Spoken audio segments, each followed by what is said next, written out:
Hello everyone Surya blog को आपण मानक बहुत बहुत स्वागत। दीपर है रोषे शालू डाक आसला नुआ रेसिपी गोटे बनवाई। तो आसतु नुआ रेसिपी बनवा दही कचुड़ी। तो फास्ट कौन कौन नहीं जावा आसतु देखा। एबे आसी पहुँचली हांडीशाल। तो प्रथमे कौन कौन नेबा आसतु। प्रथम नवा दही काजू बादाम पियाज राई भुसंग पत्र नड़िया कुरा डालिंब चीनी। तो स्टार्ट करवा। प्रथम कड़ाई गरम होला परे तेल देदेबा आउ बादाम को फास्ट भाजी नबा। तो जो माने नुआ देखुचंती प्लीज सब्सक्राइब करंतु। सब्सक्राइब करे आपण मानकु एमती इंटरेस्टिंग वीडियो प्रथमे देखि परिबे। तो प्लीज सब्सक्राइब करनियंतु। तो बादाम भाजी साला परे पियाज को भी सेई बेला भाजी नबा। नाली हला पंतु पियाज को भाई भलो करी भाजी नबा।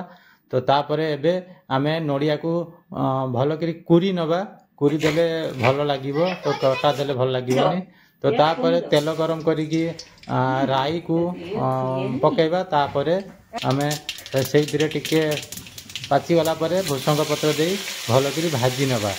और ता एबे भाजी सारला परे ताकू सेई बेला छाड़ी देबा। तो एबे प्रस्तुति आरंभ करिबा।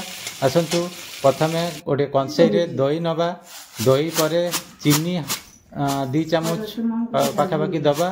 तापरे स्वाद अनुसार लुण दबा। एबे ताकू भलो करी फिटी दबा। चामच रे भलो करी फिंटीबा।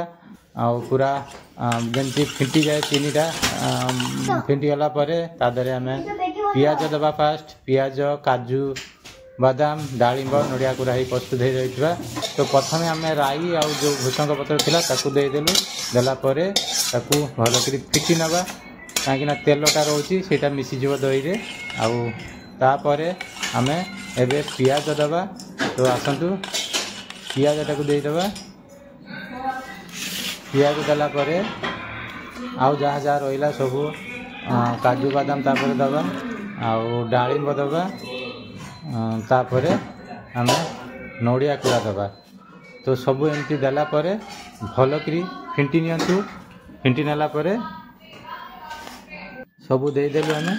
तो ये भलो करी फिंटी नियंतु। फिंटी नेला परे हमर प्रस्तुत है।